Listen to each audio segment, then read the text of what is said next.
What's up, everyone? I'm Rick Knight. Welcome back to another video here at The Bad Philosopher. Okay, so a recent report from, I believe it was the New York Times, that Senator Kamala Harris and Elizabeth Warren, Harris from California and Warren from Massachusetts, their campaign has said that they will support a Reparations Act, right? They are behind I guess the U.S. government giving out reparations to black people for slavery. Now, there's a few problems with this. They said to give out money in reparations for people who are, I guess, ancestors of slavery or whatever the case may be.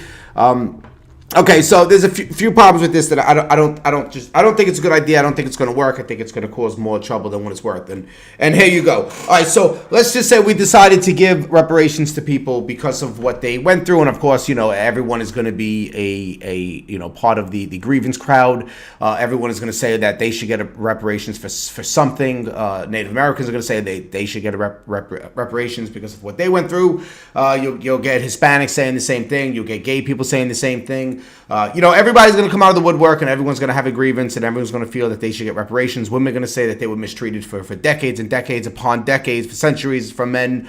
Midgets are going to say that it's not right. They had all these trouble reaching the top shelf, and that they should get reparations. Handicapped people are also going to say this. I mean, the list will go on and on. You're opening up Pandora's box. Then you're going to have the Jewish community, and I happen to be Jewish, and then we're going to say we want reparations from, everyone who's done everything to us. If the U.S. government will give black people reparations because of what people in history, because of white people in history in America did to black people, then why can't Jewish Americans sue, non-Jewish white Americans and say, well, you're also the ancestors of people from a country that oppressed Jews for centuries.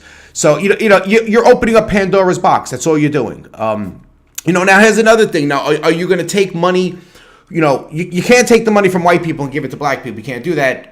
It's unconstitutional. You can't just, hey, white guy, I'm going to garnish your paycheck, and I'm going to give whatever I'm taking out into a fund that's going to go to black people. We're going to, charge you extra in taxes every week, or however they're going to do it until, you pay up what, we feel you should pay because you're white. That's not going to happen. That's not how it's going to go down. That'll be unconstitutional. So pretty much what it's going to do is, I guess it'll start in the House. The House is going to come together. They're going to offer a bill up to go to the Senate to give reparations, basically give black people free money. I doubt it'll be passed in the Senate, but even if it is, the deal goes up to the president and so forth, and see if a bill will be passed, and if they can just pretty much hand the check out to black people, which they do hand the check out now and give them reparations in the form of welfare and other social programs. You have financial aid in college. You have free housing for a lot of them, free to low-cost housing, vouchers for food and clothing. Food stamps for food and vouchers for clothing and furniture is available in some states too. Ignore the sirens, please. I do live in Brooklyn, as always. And there's just a host of other things. They get Medicaid. I mean, they get all this. If you look at what the average a black person in this country gets yearly given to them by the government, it is reparations. I mean, there's also affirmative action. How much more? Now, you give them all this money, and, most people, and this is nothing to do with skin color, most people who are poor, they're not good with money. They don't know what to do with money. You give them a whole bunch of money, and they're going to end up spending it, because poor people spend every dime that they make. They will spend it all, and they'll be right back to being poor. They're basically going to give all that money right back. They're going to put it right back to the economy, and they're going to be broke again, and then they'll find a new excuse for why they're broke and why they're poor, right? If you're black, you can go one step further after you become poor again and say, whitey took all your money. If you're white and you're poor and you would receive a whole large sum of money, you'll end up giving all that money back. And I guess you couldn't play the race card. That's the only thing you can't do. But you'll find another excuse to why you're poor all over again. And that's what people do. I mean, you just can't give out money to people that never had money, don't know how to make money, don't know how to maintain money. They don't know how to manage money. They don't know how to budget themselves. You're just going to give them money that they're basically going to give right back. Now, I'm sure that there'll be a lot of them that will be smart enough to maintain the money and open up bank accounts, a savings account, maybe invest in property or something. They'll pay for their education, or they'll put themselves in a much better position. Maybe one guy will take it and he'll open up a business with it. Maybe whatever it is. Maybe he'll open up a barbershop or something or whatever, and do very well for himself. And it will help. There's a certain set of people that will take the money and use it wisely.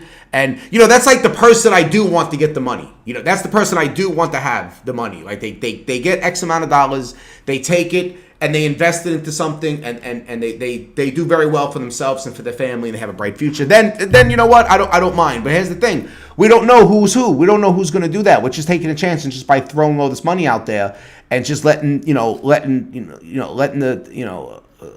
the cards fall where they may. Some people do very well with it. Most people are not. They're gonna just give it up. They're gonna go and they're gonna spend $300 for a Gucci belt. And the nonsense. They're gonna own every pair of sneaker out in the market. They're gonna buy jewelry. They're gonna they're gonna buy an expensive car that pretty much within the year it's gonna be repossessed from them. Or it's gonna have to get taken off the street because they can't afford the insurance or anything. Or they're gonna damage it and they can't even repair it. I mean, the bullshit that's gonna happen when you just give people who never had money. You just hand them money.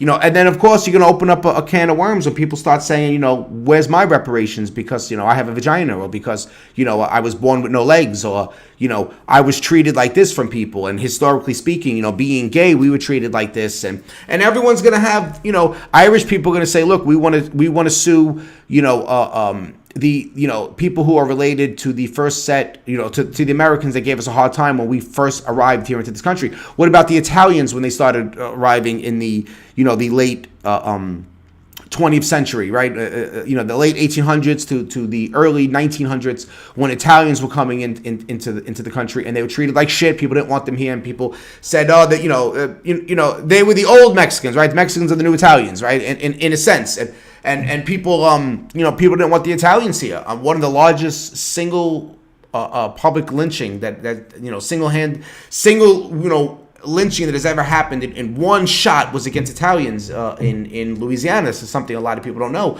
So, can Italian Americans say, hey, listen, America treated us like shit when we first came into this country for the first, 2 decades. We want reparations for the way our ancestors were treated. Then again, you would have to be able to track down who is the family member of someone who was mistreated, which it wouldn't be too hard for black people. We can assume on the color of their skin. Providing that their ancestors were here in America for this long, and they're not second, third, fourth, fifth generation Americans. But it'll be easy with black people. You're black, and if your ancestors been in this country for X amount of years, obviously your ancestor dealt with the bullshit. But we would have to establish that. Then we would have to establish what white people did what to who. Because my ancestors came here in the late 1800s. We're Jews. We did not come from money. None of us was wealthy. We were all working class people. Every single one of us in my family that we can ever think of or recall. We were all working class people. None of us came from money. My brothers and sister right now are the richest my family has ever been, and they own a home in Staten Island. And they all have regular average jobs. There's nothing special. They're not, we're not wealthy. We're not millionaires. We're none of that. So, it's just, most people were not slave owners. Most people did not have money. Most people were not responsible for what your ancestors went through. This is just a fact. And then, if you're going to go that far and you're going to say, well, we want reparations because of how white people treated us, it's like, well, let's separate which white people treated you in which way, because it was the Republican Party that abolished slavery, right? It was Abraham Lincoln, the first Republican president that went to war, and in 1865 or 1864, they officially abolished slavery. Also, the Jim Crow laws, which, if you guys know your history, in 1957, it was a Democrat. It was a senator, the Democratic Senate, through a filibuster, pretty much ran out the time, and they didn't repeal the Jim Crow South laws, which eventually was repealed in 1964, and that was for the voter rights for black people to vote. So it was Republicans that fought for the freedom and the rights for black people in this country. So, the reparations should only come from Democratic white people, should not come from from Republican white people. So you see how it gets complicated, it gets twisted, and it's not easy to really put this together like that. Like it's just not a good idea to even, you know, open up Pandora's box and get into something like that. I think it's a slippery slope. It's going to go downhill. If it does pass, it's going to cause a lot of trouble. If it don't pass, it'll just be another example to say, look, they're racist white people. They won't give us money for what they did to us. Not to mention the fact there's not one black person today in America that can say that he or she was a slave and had a white slave master today. There's not one person that can say that they were affected by it in any way, shape, or form. And I know they'll try to connect dots and make some kind of connection and say, well, maybe the way my ancestors were treated caused me to XYZ today, but that argument will fall completely short considering the fact that, you know, with all the social safety nets people have today, with a U.S. Constitution that has been amended multiple times from the 1960s. I mean, statistically, the black community in America is doing worse now than they were doing in the 1960s under the Jim Crow laws. And this is all factual stuff you can look up. This is not me, you know, just pointing at them and saying, look, you know, it's a fact. Just look it up. So I'm not buying this whole reparation nonsense, and I think it's a slippery slope, and I think it's a dead end, and it's not something we should really get into. I don't think we should be giving people large sums of money because of history. I think we just need to correct some of the problems that we have today, which of course would be weakening the Democratic Party, and preventing them from making policies to further damage the black community, because that's what the Democrats have done historically speaking. I mean, it's just at this point in the game, you know, I don't even know what else can really be said about them. But terrible idea. It's a terrible idea, and I'm not with it. There's just no way we should just give out free money to someone because of the color of their skin. We're going to take it from tax-paying Americans. We do pay the most taxes. White people pay the most taxes in this country. So when you really look at it, you know, you want to collectively hold us responsible for something that happened generations before we were even born. You know, we are collectively guilty, like the sins of our fathers. You know, not to mention that if you would have to track all of us back, and you will see that, you know, our fathers, you know, haven't had anything to do with slavery for the most part. You know, most of us do not come from a family that owned slaves. This is just factual stuff, you know, and I think this whole talk is nonsense. I think this is just typical liberal talking points, pandering to black people. Kamala Harris says she wants reparations for black people. Then it recently came out that she's not African American, and Elizabeth Warren also wants reparations for people of color as well. And we know about her long history of lying and saying that she's a Cherokee Indian when she's not. And then also that other guy, the Spanish dude, I can't remember his name. He's also running for president. Juan Valdez. I don't know what the hell his name is. He's running. He also said that he supports it as well. This is just more pandering to for black votes and minority votes, and it's just at this point, it's all nonsense, and I'm not with it, and you shouldn't be with it either. So, but anyway, that's all I got for this video. Like, share, comment, subscribe, and I will see you guys on the next video.